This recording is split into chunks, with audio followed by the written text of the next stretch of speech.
आप सभी का सुपर कंसेप्ट क्लासेस में स्वागत है। और आज की इस वीडियो में मैं आप लोगों को क्लास 12 इकोनॉमिक्स के टॉप 35 सब्जेक्टिव क्वेश्चंस बताने वाला हूं जो आप लोगों के एग्जाम के लिए बहुत ही ज्यादा इंपॉर्टेंट है। और देखिए यहां पर मैं आपको जो बताने वाला हूं, देखिए आप लोगों का जो मॉडल सेट आया हुआ है सेट 1 से लेकर सेट 5 तक, उसमें जो 2 अंक वाला जो क्वेश्चन है, क्वेश्चन नंबर 1 से लेकर क्वेश्चन नंबर 7 तक, हर एक का सोल्यूशन यहां पर मैं आपको देने वाला हूं। देखिए सर यहां से क्या होगा, आपका पहला बात तो जो आप लोगों का क्वेश्चन नंबर 1 से लेकर 7 तक जो उसमें आपको 5 क्वेश्चन बनाना है, वहां से तो आपका 10 नंबर उठ जाएगा। तो अगर आप लोग 35 क्वेश्चन कर लेंगे तो आपका 10 नंबर कवर हो जाएगा। और जो आपका 3 अंक वाला क्वेश्चन है ना, वहां से भी आपका बहुत सारा क्वेश्चन यहीं से पकड़ाएगा। तो आप लोग कर लीजिए, बहुत ही इंपॉर्टेंट है। तो चलिए स्टार्ट करते हैं, एक एक करके हर एक चीज को देखते हैं। तो हम लोग क्या करते हैं, सबसे पहले यहाँ पर हम लोग क्या करते हैं, सेट 1 के क्वेश्चंस को देखते हैं। देखिए सबसे पहला जो क्वेश्चन है क्या है, यहाँ पर देख सकते हैं, इसे आप लोगों ने पढ़ा होगा लेकिन फटाफट आप लोग एक बार देख लीजिए। यहाँ पर मैं आपको बहुत ही सिंपल तरीके से बता रहा हूँ कि समष्टि अर्थशास्त्र को परिभाषित कीजिए। समष्टि अर्थशास्त्र माने होता क्या है? तो समष्टि अर्थशास्त्र वह आर्थिक प्रणाली है जिसमें आर्थिक समस्याओं का अध्ययन एवं विश्लेषण अर्थव्यवस्था के स्तर पर किया जाता है। समष्टि अर्थशास्त्र में क्या होता है, मतलब देखिए यहाँ पर एक आर्थिक प्रणाली है और इसमें जो आर्थिक समस्या होता है ना, इसका जो अध्ययन या फिर जो विश्लेषण किया जाता है अर्थव्यवस्था के स्तर पर किया जाता है, जिस संपूर्ण अर्थव्यवस्था, समग्र उत्पादन, समग्र विनियोग इत्यादि ये सब हो जाएगा। अगर आप लोग जैसे नहीं भी लिखेंगे तब भी आप लोगों का काम चल जाएगा। आगे चलिए अगला क्वेश्चन देख लीजिए। क्वेश्चन नंबर 2 क्या है कि विनियोग को परिभाषित कीजिए। विनियोग माने होता है निवेश यानी कि इन्वेस्टमेंट। हम लोग किसी भी चीज के ऊपर इन्वेस्ट करते हैं ना, पैसा लगाते हैं ना, वो चीज यहाँ पर आपको बताना है। तो देखिए विनियोग माने क्या होता है, विनियोग का आशय उन व्ययों से होता है जिनके करने से पूंजीगत वस्तुओं जैसे कि मशीन, कारखाना, मकान, फर्नीचर आदि में वृद्धि होती है। निवेश में उत्पादन कार्य हेतु आवश्यक मशीनों तथा यंत्रों के साथ साथ नए निर्माण तथा स्टॉक में होने वाली वृद्धि को भी शामिल किया जाता है। ये हो गया आपका विनियोग का सही उत्तर। आगे चलिए क्वेश्चन नंबर 3 यहाँ पे देख लेते हैं क्या कि भारतीय रिजर्व बैंक की स्थापना कब की गई? तो 1935 ईस्वी में क्या गया था, याद रखिएगा। प्रत्यक्ष कर किसको बोला जाता है? प्रत्यक्ष कर हम लोग देखेंगे तो प्रत्यक्ष कर ये कर है जिसमें व्यक्तियों की संपत्ति तथा आय पर कर लगाया जाता है। ठीक है, व्यक्ति का जो संपत्ति होता है या फिर जो उसका इनकम होता है उस पर जो टैक्स लगाया जाता है उसको बोला जाता है प्रत्यक्ष कर। इनका भुगतान उसी व्यक्ति द्वारा किया जाता है जिन पर कर लगाए जाते हैं। प्रत्यक्ष कर आवश्यक रूप से चुकाने पड़ते हैं। प्रत्यक्ष कर के उदाहरण जैसे कि आयकर, ब्याज कर, संपत्ति कर, निगम कर इत्यादि। ठीक है, क्वेश्चन नंबर 5 देख लीजिए क्या है कि ऋणों का भुगतान पूंजीगत व्यय क्यों है? तो ऋणों का भुगतान पूंजीगत व्यय इसलिए कहलाता है क्योंकि ऋणों का भुगतान करने से सरकार की देयता में कमी आती है। सरकार की जो देयता है उसमें कमी आती है, इसीलिए। क्वेश्चन नंबर 6 क्या है देख लीजिए कि यदि एमपीसी का मान 0.3 दिया है तो एमपीएस का मान क्या होगा? तो एमपीसी दिया है 0.3, तो MPS plus MPC plus MPS का मान 1 होता है। इन दोनों का जोड़ जो होता है 1 होता है। तो एमपीएस बराबर क्या हो जाएगा, 1 माइनस एमपीसी होगा तो 1 माइनस 0.3, तो 0.7 इसका राइट आंसर होगा। फटाफट नोट करिए। क्वेश्चन नंबर 7 क्या है देख लीजिए यहाँ पर। बंद अर्थव्यवस्था, देखिए बंद माने होता है क्लोज्ड, मतलब ना कोई बाहर जा पाएगा ना कोई अंदर, मतलब ना देखिए ना कोई अंदर से बाहर जा पाएगा और नहीं कोई बाहर से अंदर आ पाएगा, ये माने होता है बंद। कोई कमरा बंद कर दिया जाए तो उसका माने क्या हो जाएगा, कोई कमरा अगर बंद है तो उसका माने क्या होगा, कोई बाहर वाला आदमी अंदर नहीं आ सकता है और अंदर वाला आदमी बाहर नहीं जा सकता। वही चीज यहाँ पर साफ साफ लिखा गया है। बंद अर्थव्यवस्था वो अर्थव्यवस्था जिसका अन्य किसी राष्ट्र से कोई व्यापार या परिसंपत्तियों का लेन देन नहीं होता, बंद अर्थव्यवस्था कहलाती है, किसी से कोई लेना देना नहीं है। सेट 2 का क्वेश्चन देख लेते हैं कि आर्थिक एजेंट कौन होते हैं। देखिए आर्थिक एजेंट कौन होते हैं, तो आर्थिक एजेंट हमारा परिवार भी होता है, उपभोक्ता के रूप में कंपनियां होती है, निर्माता के रूप में, और राज्य होते हैं बाजार नियामक के रूप में। यहाँ पर अगला प्रश्न है कि राष्ट्रीय आय को परिभाषित कीजिए। राष्ट्रीय आय क्या होता है? किसी देश के निवासियों द्वारा 1 वर्ष की अवधि में उत्पादित वस्तुओं तथा सेवाओं के बाजार मूल्य के योग को क्या बोला जाता है? राष्ट्रीय आय बोला जाता है।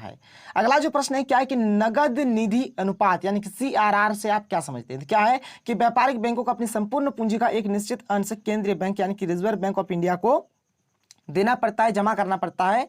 इस निश्चित जमा राशि को ही क्या बोला जाता है? नगद कोष अनुपात यानी कि सीआरआर, कैश रिजर्व रेशियो के नाम से जाना जाता है। फटाफट नोट करिएगा। आगे चलते हैं, 4th नंबर क्वेश्चन देख लेते हैं क्या है कि सरकारी बजट से आप क्या समझते हैं? सरकारी बजट माने क्या होता है कि सरकार कितना खर्चा करेगा, कितना व्यय करेगा, कितना इनकम करेगा, हर एक चीज वहां पर लेखा जोखा होता है, उसी को लग जाता है सरकारी बजट। तो सरकार का बजट सरकार की आय तथा व्यय का वित्तीय नियोजन है। एक वित्तीय वर्ष की अवधि में समस्त अनुमान क्या है, अनुमानित सरकारी आय तथा व्यय के ब्यौरा को सरकारी बजट कहा जाता है। ये कितना खर्चा करेगा, कितना इनकम करेगा, केंद्र सरकार के इस वार्षिक विवरण को केंद्रीय बजट या संघीय बजट भी कहा जाता है। ठीक है, कोई प्रॉब्लम नहीं है। आगे चलिए क्वेश्चन नंबर 5 यहाँ पे देख लीजिए क्या कि राजस्व प्राप्ति से आप क्या समझते हैं? तो राजस्व प्राप्ति से आप क्या समझते हैं देख लीजिए कि सरकार की वे प्राप्तियां जो न तो देयताओं का निर्माण करती है और न ही परिसंपत्तियों को कम करती है, राजस्व प्राप्तियां कहलाती है। राजस्व प्राप्तियां 2 प्रकार की होती है, एक होता है कर राजस्व से प्राप्तियां जैसे आयकर, बिक्री कर इत्यादि, और एक हमारा हो जाता है गैर कर राजस्व से प्राप्तियां जैसे कि निवेशों से अर्जित लाभांश, जुर्माना, आर्थिक दंड इत्यादि। आगे चलिए अगला प्रश्न देखते हैं। यहाँ पर अब हम लोग सेट 3 यहाँ पर शुरू करते हैं। सेट 3 का जो सबसे पहला जो प्रश्न क्या है कि आधुनिक अर्थशास्त्र का जनक किसे कहा जाता है? तो एडम स्मिथ को कहा जाता है, याद रखिएगा। अगला प्रश्न, राष्ट्रीय आय मापने की 3 विधियां क्या क्या है? एक आपका आय विधि है, एक आपका उत्पादन विधि जिसको मूल्य वृद्धि विधि भी बोला जाता है, और एक आपका व्यय विधि।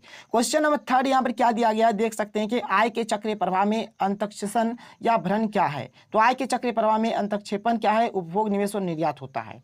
क्वेश्चन नंबर 4 क्या है कि मुद्रा की परिभाषा दीजिए। तो साधारण शब्दों में कहा जाए तो मुद्रा का अर्थ धन दौलत होता है। इसी मुद्रा को हम लोग प्रयोग कर लगभग दुनिया के सारे सुख सुविधा पा सकते हैं। क्वेश्चन नंबर 5 यहाँ पर क्या दिया गया कि स्वायत्त उपभोग को परिभाषित कीजिए। तो अर्थशास्त्र में उपयोगिता समाप्त करने की क्रिया को ही उपभोग कहते हैं, ठीक है। क्वेश्चन नंबर 6 यहाँ पर दिया गया कि पूंजीगत प्राप्ति से आप क्या समझते हैं? तो पूंजीगत प्राप्ति से सरकार की देयता उत्पन्न होती है। आगे चलिए क्वेश्चन नंबर 7 देख लीजिए सेट का क्या है। यहाँ पर जो हमारा लास्ट प्रश्न है इसका, यहाँ पर हमें दिया गया है, देख सकते हैं आप लोग क्या दिया गया है कि आयात की संकल्पना को स्पष्ट कीजिए। तो अपने देश की सीमा से बाहर से किसी भी प्रकार की वस्तुओं या सेवाओं का मूल्य चुकाकर उसे अपने देश में लाने या मंगवाने को आयात कहते हैं।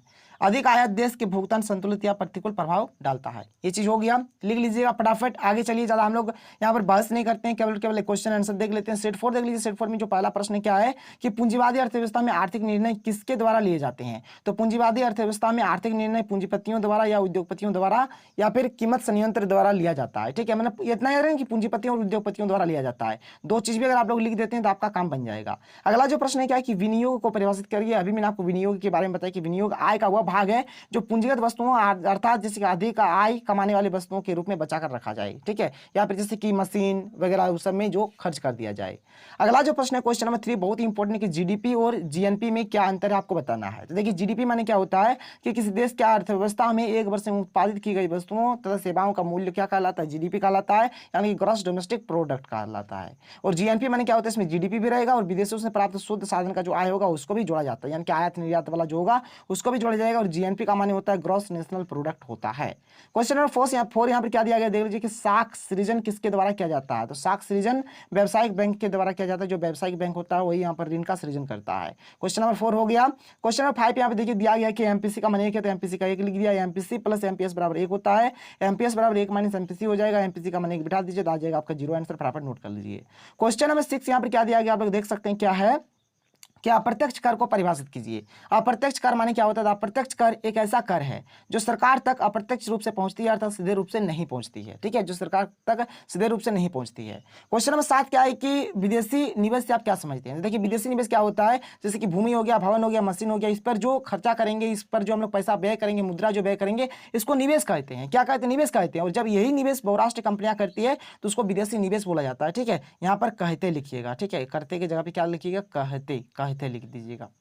कोई प्रॉब्लम नहीं है, बात समझ में आ रहा है, कोई दिक्कत नहीं, इसको नोट कर लीजिए। यहाँ पर सेट 5 देख लेते हैं, मात्र 7 क्वेश्चन बाकी, फिर हमारा कहानी खत्म, ठीक है। मेरा नहीं, एक्चुअल में ये सेट खत्म हो जाएगा। क्वेश्चन नंबर 1 क्या है कि general theory of employment interest and money, ये जो पुस्तक है किसने लिखा है? तो ये जो पुस्तक है, इस पुस्तक के लेखक जो है कौन है? यहाँ पर देख लीजिए, साफ साफ यहाँ पर लिखा गया है। इस पुस्तक के लेखक का नाम है प्रोफेसर किन्स। किसने? प्रोफेसर किन्स ने लिखा है। क्वेश्चन नंबर 2 यहाँ पर क्या दिया गया देख सकते हैं कि माल सूची में नियोजित संचय से क्या तात्पर्य है? तो माल सूची में नियोजित संचय का तात्पर्य अपने पास आवश्यकतानुसार उपभोग के लिए माल सुरक्षित रखने से है, ठीक है, इसका ये हो जाएगा आंसर। क्वेश्चन नंबर यहाँ पर 3 क्या है? केंद्रीय बैंक एवं व्यापारिक बैंक में एक अंतर बताइए। तो केंद्रीय बैंक को नोट जारी करने का पूर्ण एकाधिकार होता है और व्यापारिक बैंक को नोट जारी करने का अधिकार नहीं होता है।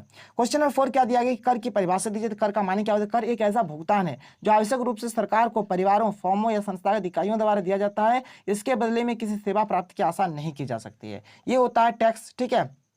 क्वेश्चन नंबर 5 क्या है कि उपभोक्ता वस्तुओं से आप क्या समझते हैं? तो उपभोक्ता वस्तुएं उन्हें कहते हैं जो पूर्ण निर्मित होकर अंतिम रूप से उपयोग के लिए उपभोक्ता के हाथों बेच जाती है। माने जब कंप्लीट होने के बाद उपभोक्ता के हाथों में दिया जाएगा उसको बोला जाता है उपभोक्ता वस्तु। क्वेश्चन नंबर 6 क्या दिया गया कि निवेश गुणक की धारणा किसने दी? तो ये भी आपका प्रोफेसर किन्स ने दिया था। किन्स जो भी बोलिएगा, बात देखिए, प्रोफेसर किन्स ने दिया था। क्वेश्चन नंबर 7 जो कि हमारा लास्ट क्वेश्चन है, यहाँ पर हमारा 35 क्वेश्चन खत्म हो जाता है कि अवमूल्यन क्या है? तो अवमूल्यन वह स्थिति है जिसमें मुद्रा का मूल्य बढ़ता है, अर्थात कीमतें गिरती है। कीमत यहाँ पर गिर जाता है और मुद्रा का जो मूल्य वो बढ़ जाता है। तो यहाँ पर मैंने आपको 35 इंपॉर्टेंट क्वेश्चंस बताए जो आप लोगों के एग्जाम के लिए बहुत ही ज्यादा इंपॉर्टेंट है। फटाफट करके जाइएगा। अगर आपको वीडियो पसंद आया तो वीडियो को लाइक कर दीजिएगा और जितना हो सके इस वीडियो को अधिक से अधिक शेयर करें ताकि हर एक तक की वीडियो पहुंच जाए और आप लोग सभी अच्छे तरीके से एग्जाम दीजिएगा। आप सभी को बेस्ट ऑफ लक। तो मिलते हैं अगले वीडियो में। Thank you. जय हिंद।